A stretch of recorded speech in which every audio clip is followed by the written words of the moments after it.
आज के युग को देखकर ऐसा लग रहा है कि जैसे महिलाओं के अंदर से जो माँ की ममता होती है वो ख़त्म होते चली जा रही है और पुरुषों के अंदर बढ़ती चली जा रही है। कारण क्या है कि जब एक महिला एक पुरुष के ऊपर मुकदमा करती है और वो भी झूठ के साथ में, तो महिला एक बार भी नहीं सोचती है कि मैं ये झूठा मुकदमा किसी व्यक्ति के ऊपर दर्ज करवा रही हूँ तो उसके उसको दुख होगा, उसको परेशानी आएगी, उससे वो कहीं ना कहीं कोई थोड़ा बहुत जुड़ाव होता होगा तो कहीं ना कहीं उसको दुख का प्रतीत होता होगा कि हाँ उसको दुख हुआ है। लेकिन आज की महिलाओं को नहीं होता है। कल ही की बात है, थाने में एक महिला चिल्ला चिल्ला के अपने पति के सामने और पति के परिवार वालों के सामने चिल्ला चिल्ला के थाने में बोल रही थी कि इस आदमी को जेल भेजो, इस आदमी को जेल भेजो। वो पति नहीं कह रही थी, कह रही थी इस आदमी को जेल भेजो। बस उसकी रट यही थी कि जेल भेजो।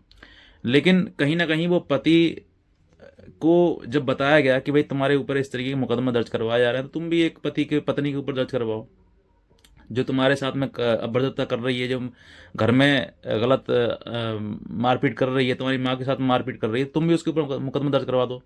तो उस पति ने साफ मना कर दिया कि मैं नहीं करवाऊंगा, ये मुझे जेल भिजवा रही है तो भिजवा दे, और मुझे जो भी मुकदमा लगवाने हैं, दंड दिलवाना है दिलवा दे, लेकिन मैं इसके ऊपर कोई नहीं करूँगा, कोई केस नहीं करूँगा। तो देखो, ये एक चरम सीमा है जो पुरुषों के ऊपर जितनी अति हो गई है कि वो कहीं ना कहीं कितना भी अत्याचार, कितने भी मुकदमे ऊपर अपने दर्ज करवा लें, लेकिन वो विपरीत मतलब उसके एडवर्स में कोई मुकदमा दर्ज कर नहीं करवाना चाहते हैं। क्यों नहीं चाहते हैं? क्योंकि कहीं ना कहीं ये सोचते हैं कि भाई हमारी पत्नी है। लेकिन पत्नी ने मुंह मोड़ लिया है उस रिश्ते से जिस रिश्ते में वो कभी बंधी हुई थी। क्योंकि मुकदमा का मतलब स्पष्ट है कि मुकदमा किसी अपने पे तो किया नहीं जाता है, मुकदमा सिर्फ दुश्मनों पर ही किया जाता है, जिनसे बिल्कुल वाकई दुश्मनी ही करनी है और दुश्मनी की ही नीयत है, उन्हीं के ऊपर मुकदमा दर्ज करवाया जाता है। अपनों पे कोई नहीं करवाता है।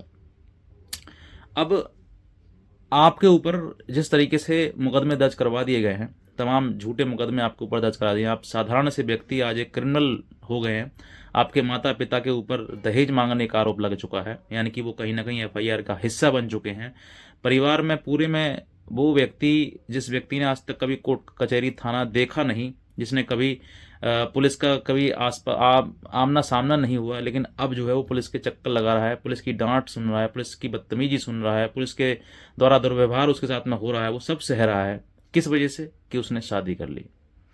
अब इसी चीज के चलते हुए महिला को इतना सब कुछ जब कहीं ना कहीं पुलिस के द्वारा उसको प्रताड़ित किया जाता है, पुलिस के द्वारा अभद्रता की जाती है, तो उसको वो सामने देखती है और वो खुश होती है कि हाँ अब अच्छा हो रहा है।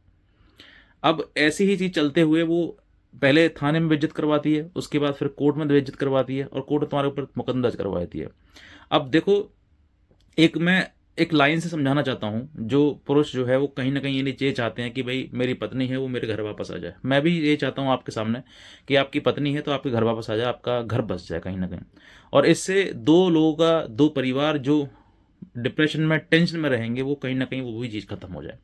लेकिन जब अति हो जाती है ना कहीं एक गीता में ही भगवान श्री कृष्ण जिस समय पर अर्जुन के रथ पर खड़े हुए थे और अर्जुन अपनों पर मतलब जो कुरुक्षेत्र की भूमि पर खड़े हुए थे, क्योंकि लड़ाई शुरू होने वाली थी, तो जैसे ही उन्होंने बाण ताना तो उनके अंदर थोड़ी सी खलबलाहट हुई कि भाई मेरे अपने हैं ये, मैं इन पर कैसे बाण चलाऊं, किस तरीके से मैं इन पर वार करूं। तो भगवान श्री कृष्ण ने स्पष्ट कहा था कि ये रणभूमि है। अगर रणभूमि में तुम्हारे अपने भी तुम्हारे सामने खड़े हैं और वो युद्ध करने के लिए तैयार हैं, तो फिर उन पर बाण चलाने से संकोच मत करो। क्योंकि अगर तुम उन पर संकोच करोगे या तुम उन पर बाण नहीं चला पाओगे, तो वो तुम पर बाण चला देंगे और तुम्हें खत्म कर देंगे, तुम्हें मृत्यु की सैया पर पहुंचा देंगे। यही कंडीशन, यही रूल, यही नियम आपके ऊपर भी लागू होता है। जो पुरुष ये कहते हैं कि पर हम मुकदमा नहीं करेंगे, मैं कहता हूं मत करो। यही कंडीशन जो अर्जुन और श्री कृष्ण वाली बात है, वो यही यहीं पर आपके ऊपर लागू हो जाती है। अगर आप नहीं करोगे तो तुम मुकदमे पे मुकदमा सहते चले जाओगे, और इतना सह लोगे, इतना झेल लोगे कि तुम खुद अपनी पीड़ा किसी को बता नहीं पाओगे, और कहीं ना कहीं आपके मन में ये आएगा कि इस लड़ाई से, जिंदगी से तो जीना ही बेकार है, मर जाना बेहतर है। आपके मन में लास्ट ऑप्शन यही रहेगा। इसीलिए मैं कहता हूं कि जो व्यक्ति आपके ऊपर झूठा मुकदमा दर्ज करवा रहा है, उस व्यक्ति के ऊपर भी आप एक उस झूठ के विरुद्ध में सच्चा मुकदमा करवाइए। आज मैं बात करता हूँ कि जो लोग सबसे ज़्यादा जो दुखी आज के टाइम में रह रहे हैं वो है मेंटेनेंस से। कोई भी पुरुष ये नहीं चाहता है कि मेरी पत्नी मुझसे अलग रहे और अलग रहने के बाद मेरे ऊपर मेरे गर्दन पर पैर रखकर मुझसे मेंटेनेंस मांगा जाए और मेंटेनेंस दिया जाए। तो आज मैं आपको यही रास्ता बताता हूँ कि आप मेंटेनेंस के केस से स्पष्टली बच सकते हैं। लेकिन वही बात है कि केस का बदला केस से ही लिया जाएगा। अगर झूठा मुकदमा आपको ऊपर दर्ज किया हुआ है तो आपको सच का सामना करने के लिए सच का मुकदमा करना पड़ेगा और तभी आप उस झूठ से बाहर निकल पाएंगे। ये नियम है। अगर कानूनी द्वारा आपको अपनी बात को सही का साबित करना है तो उसको झूठ झूठ कहकर नहीं, बल्कि उसके झूठ को उजागर करके आपको अपनी बात कहनी है और उसी के अनुसार आप अपने मुकदमे में जो आपके ऊपर दर्ज कराया गया है उससे जीत जाओगे। वरना अगर आप सोचो कि नहीं हम तो कुछ नहीं करेंगे, हम कुछ नहीं करने उसके खिलाफ, तो फिर देखो आपके पास कोई और ऑप्शन नहीं है। जैसे उसने कहा है कानून उसके पक्ष में बनी हुई है, महिला के पक्ष में बनी हुई है, तो कहीं ना कहीं कानून उसी की सुनेगी। आपको तो सिर्फ डिफेंस का मौका मिलेगा, डिफेंस करो बस। और अगर डिफेंस करते करते तुम थक जाओगे या फिर तुम कहोगे तुम्हारे तमाम सवाल आ जाएंगे, सर मुझे हमारी तो बात तो कुछ सुनी थी, ये सुनता ही नहीं है, तो सुनेगा कैसे? आप झूठ झूठ चिल्लाओगे लेकिन झूठ कैसे साबित कर पा रहे हो? वहां पर भी जहां जज साहब बैठे हैं वो भी तो एक इंसान ही है। उनके सामने फाइल आ रही है, जो फाइल आ रही है, जिस धारा गंगा धारा बह रही है, जिस दिशा में, उसी दिशा में तुम बह रहे हो, उसी दिशा में कोर्ट न्यायालय समाज सब लोग उसी दिशा में बह रहे हैं। लेकिन उस दिशा को विपरीत करने के लिए आपको उसके ऊपर एक झूठा मुकदमा सही कि इसने जो झूठ बोला है ये सब निकाल कर एक मुकदमा तैयार करना पड़ेगा। और इस मुकदमे को कहते हैं प्रोटेस्ट करना। अपने विरुद्ध जो ख्याल आपके अगेंस्ट जो मनगढ़ंत चीज़ें बनाई गई हैं उसको आपको अपने आप को प्रोटेक्ट करना है। उसी के लिए एक मुकदमा आपके ऊपर आएगा, आपको करना है उसके ऊपर 340 CRPC जो कि 379 BNSS हो चुका है। अब इसी मुकदमे के चलते हुए अब आपको मुकदमा बनाने का तरीका बताता हूँ आपको, लोग कैसे बना सकते हैं आप मुकदमा। उस मुकदमे को जो मुकदमा पत्नी ने आपके ऊपर डाला है, मेंटेनेंस का मुकदमा यानी कि खर्चे का मुकदमा 144 BNSS के तहत या फिर 125 CRPC के तहत, दोनों में से कोई भी मुकदमा डाला है, इस मुकदमे को आप उठा के पढ़ना शुरू कर दीजिए। अगर जस्ट अभी डाला है तो थोड़ा इंतज़ार करिए, उसके बयान तक होने दीजिए।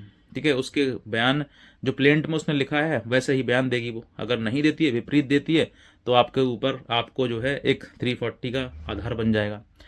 फिर उसके बाद आपको स्टडी करना है अपना केस। आप अपनी जो लड़की ने प्लेंट दी है, प्लेंट मतलब जो वाद पत्र दिया है, उस वाद पत्र की कॉपी लीजिए। उसने जो एफिडेविट दिया है, इनकम एफिडेविट, उसकी कॉपी लीजिए।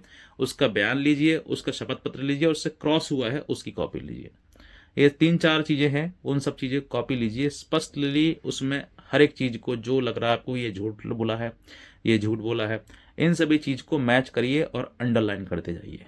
जैसे ही अंडरलाइन करते जाएंगे उन सब चीज़ों को एक पेपर पर लिख लीजिए कि ये इस तरीके से ये झूठ बोला है और क्या झूठ बोला है और क्यों झूठ बोला है, वो सब कुछ एक लाइन वाइज एक थ्योरी वाइज उसको लिखिए। अब जैसे ही आप लिखेंगे, लिखते ही आपका समझ लीजिए फिर एक फॉर्मेट जो आप वकील से ही संपर्क करेंगे तभी आपको वो चीज़ें मिलेंगी। फिर आप उसके आधार पर आप अपनी 340 की प्लेंट एप्लीकेशन जो है बनाना शुरू कर देंगे और बनाने के बाद उसको अपने ही न्यायालय में। और ये लोगों को कुछ पता नहीं कि सर चलेगा कहाँ पर, लड़का जहाँ रहता है वहाँ चलेगा, लड़की जहाँ रहती है वहाँ चलेगा, कहाँ मुकदमा डलेगा ये। तो मैं आपको बताना चाहूँगा ये मुकदमा आपको वहीं डलेगा जहाँ पर वो मुकदमा चल रहा है। पहले से 125 CRPC लड़की ने मतलब जहाँ डाला जिस न्यायालय में, उसी सेम न्यायालय में वो मुकदमा दायर आपको करना होगा। ये आपकी प्रिपरेशन है उस मुकदमे को झूठ करने के लिए जो मुकदमा पत्नी ने पहले से डाल रखा है। अब इस मुकदमे को डालने के बाद अब आपकी शुरू होती है असली लड़ाई। यहीं से पूरा पासा पलट जाएगा। जो लड़की अब तक सीना तान के कोर्ट में आती थी, चिल्लाती थी, चीखती थी अपनी बात कहने के लिए, और कहीं ना कहीं इस बात के लिए कि धमकी कि भाई मैं मुकदमा जीत जाऊंगी, मैं मेंटेनेंस ले लूंगी, मैं ये सब कुछ है, लोगे तो नियम के अनुसार नहीं, कानून के अनुसार ही लोगे। कोई दादागिरी तो है नहीं, कोर्ट में किसी दादागिरी चलती नहीं है, नियम के अनुसार लोगे आप। जिस तरीके से आपने मुकदमा किया उसी तरीके से आप लड़के ने मुकदमा कर दिया। अब मुकदमा लड़के ने जो किया है उस मुकदमे को फाइट करना है। अब देखिए यहाँ पर दोनों केस पैरेलल चलेंगे। लड़की मतलब आपने 340 डाला वो भी केस और 125 CRPC का है वो भी केस, ये दोनों केस पैरेलल चल रहे हैं। अब इसी पैरेलल चलते हुए ऑनरेबल हाई कोर्ट का एक जजमेंट है जिसमें स्पष्टली ये कहा गया है कि अगर 340 की एप्लीकेशन पति के द्वारा दायर की गई है तो पहले उस पर सुनवाई होगी, उसके बाद 125 डिसाइड होगा। ये नियम है। ऐसा नहीं है कि दोनों चलेंगी या पहले पत्नी को मेंटेनेंस दिला दिया जाएगा। अगर पत्नी का मेंटेनेंस का केस डिसाइड कर दी जाएगा पहले, तो फिर पति की सुनने की आवश्यकता क्या है? फिर तो झूठ झूठ झूठ ही रह गया, फिर सच्चाई कहाँ हुई, फिर कहाँ न्याय हुआ? तो इसीलिए ऑनरेबल हाई कोर्ट का एक जजमेंट है और इसमें स्पष्टली कहा गया है कि पेंडेंसी ऑफ द 340 सीआरपीसी के दौरान जो है वो जो 125 सीआरपीसी के वो स्टे रहेगा। पहले डिसाइड करिए किया जाएगा 340 का केस। तो 340 का आपको है वो केस आपको डिसाइड कराना है। अब कहीं पर नहीं सुनते हैं तो इस जजमेंट की कॉपी लगा सकते हैं। अगर आप हमसे कहेंगे तो हम भी आपको प्रोवाइड कर देंगे। इस दिए हुए नंबर पर आप संपर्क कर सकते हैं, व्हाट्सएप कर सकते हैं। अब यहाँ तक जब आप ये झूठा केस चला निकलेगा, उसका झूठ सामने आएगा, उसके बयान होंगे, क्रॉस होगा, उससे भी सब कुछ, क्योंकि ऑन रिकॉर्ड उसने कहा है। जो बात ऑन रिकॉर्ड कही है वो कहीं ना कहीं मना तो कर नहीं सकती कि मैंने झूठ नहीं बोला है। सचिव हाँ यही बोलेगी कि हाँ मैंने ये कहा है। तो जब कहेगी तो वो कहीं जैसे ही कहती जाएगी वैसे ही वो फंसती चली जाएगी, और जब वो फंसेगी तो वो कोर्ट से मुकदमा छोड़कर खुद ही भग जाएगी कि हाँ मुझे अब लड़ना ही नहीं है। और अगर उसने फाइट की लास्ट तक तो कहता हूँ 100%, क्योंकि ऑन रिकॉर्ड है, ऑन एफिडेविट है, वो जो बात उसने कही है तो उसको वो डिनाई कर नहीं सकती, झूठ कह नहीं सकती। अगर वो झूठ कहती तभी फंसेगी, सच कहेगी तभी फंसेगी, उसे कोई वकील भी नहीं बचा पाएगा। तो आपको ये स्टेप लेना आवश्यक है, केस के बदले केस। बस समझ जाइए, आपको किसी प्रकार से और कुछ नहीं करना है, बस इतना ही कर लीजिए। इसमें आप मेंटेनेंस से फ्री हो जाओगे और आपको नहीं देना पड़ेगा, क्योंकि झूठ के आधार पर कोई मेंटेनेंस कोई प्रक्रिया नहीं चल पाएगी। क्योंकि ये सच्चाई जो है नहीं पता चल रहे हो, आप झूठ बोल चल रहे हो, उसका मतलब आप कहीं ना कहीं मिसयूज ऑफ द लॉ कर रहे हो। यही कहना चाहूँगा। कोई भी लीगल हेल्प अगर आपसे चाहते हैं, हमारे जजमेंट या कोई कॉपी प्रोवाइड करना चाहते हैं, तो आप दिए हुए नंबर पर संपर्क कर सकते हैं और हमारी लीगल हेल्प ले सकते हैं। मैं इतना कहना चाहूँगा। आज का वीडियो देखना चाहो, धन्यवाद।